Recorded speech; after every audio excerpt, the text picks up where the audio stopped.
Kanyang third term, last term, si Mayor Vico Sotto. Mayor, your thoughts on this win? We're very thankful. Papasalamat po ako sa lahat ng Pasigueño sa kanilang tiwala, sa kanilang suporta at sa bagong mandato, sa fresh mandate na ito. Igad, baka may tanong po kayo kay Mayor Vico. Mayor, third term, last term. What's next? Yes, sir. What's next is the next 3 years, pagtitibayin natin yung mga nasimulan na pagbabago, reforma. Kailangan siguraduhin natin na ma-institutionalize. Ibig sabihin, dapat kung sino yung mga susunod na leader sa Pasig, sisiguraduhin natin na mas mahirap nang gumawa ng masama, mas mahirap nang maging korap, mas madali nang maging mabuti at mas madali nang maging tapat sa LGU ng Pasig. Sabi nga namin dito, ang isa naging puhunan mo sa panalo mo ay yung good governance dyan sa lungsod. Ang problema, 3 taon mabilis lang po yan. Sana kumalat pa itong iyong advokasya ng good governance, Mayor. Opo, naniniwala naman po tayo na pag may good governance, lahat ng ibang programa, serbisyo sa iba't ibang larangan ay susunod din.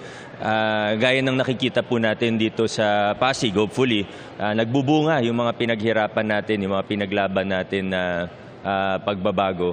Pero yun nga po, gaya po ng sabi niyo, sir, napakaiksi lang ng 3 taon. Sa totoo, napakaiksi ng 9 na taon ng maximum ng isang mayor. Kaya kailangan siguraduhin natin na maging pang mga tagalan, maging sustainable sa pamamagitan ng pag-institutionalize ng mga ginagawa po nating reforma rito sa Pasig. Mayor Vico, si Atom po, no? Bawat eleksyon ay merong challenges. Si Atom. Oo, talagang naging matindi rin yung labanan. At least nung yung run-up dun sa eleksyon, at least kung pagbabatayan yung social media, talagang matindi yung bakbakan dito sa Pasig.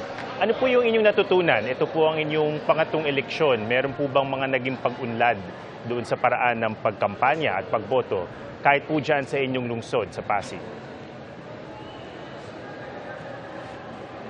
Nako sir, kakaiba po yung 2025, talagang lahat ng pwedeng pagdaanan siguro na pagdaanan namin, lahat ng pwedeng ibato, lahat ng pwedeng kwentong iimbento, lahat pero siguro sa laban na ito ngayong 2025, naipakita po natin na ang tao ayaw na sa tradisyonal na politika, ayaw na sa siklo ng korupsyon at maduming politika, ayaw na ng mga lumang kalakaran gaya ng vote buying, ayaw na nila ng lumang kalakaran gaya ng kickback sa gobyerno. Gusto nila ng makabagong politika, makabagong paggogobyerno at handa silang suportahan ang mga kandidato na magpapakita ng makabagong politika at makabagong paggogobyerno. Mayor Vico, si Pia Arcangel po ito.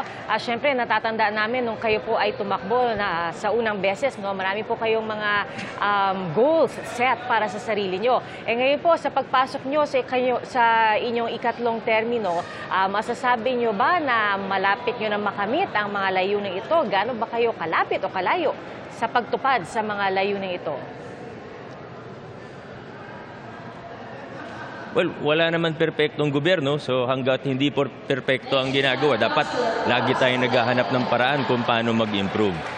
With that said, we feel that we've had a lot of achievements, accomplishments, improvements in the last 6 years, whether we look at healthcare, towards the implementation of the Universal Healthcare Law, maraming improvements sa mga ospital namin, hanggang sa primary healthcare, sa housing, ang laki ng progreso, pati sa, hindi lang sa vertical project, kundi pati sa palupa, sa lahat, hindi ko na isa-isahin, pero sa lahat ng fields, lahat ng larangan, sa lahat ng ginagawa ng pamahalaan, At sa totoo, ang laki ng mga improvement.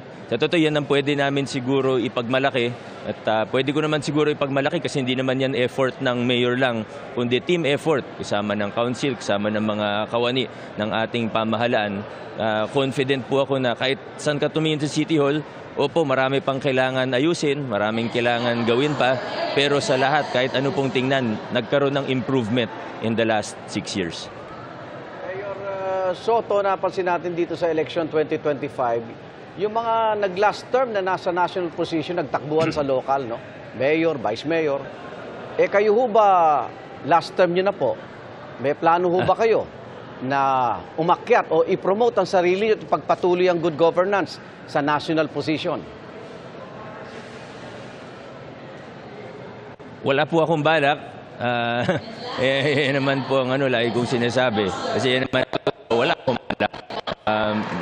Sana hayaan din po ako ng mga tao na magtrabaho at hindi yung lagi po akong pinipressure o na mag-isip ng kung ano-ano.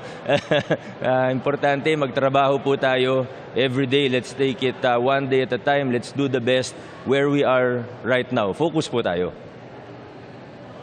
Okay, maraming salamat. Yan po, at congratulations po. Yan, si Mayor Vico Soto. At salamat din kay Nico. Maraming salamat po. Good luck po.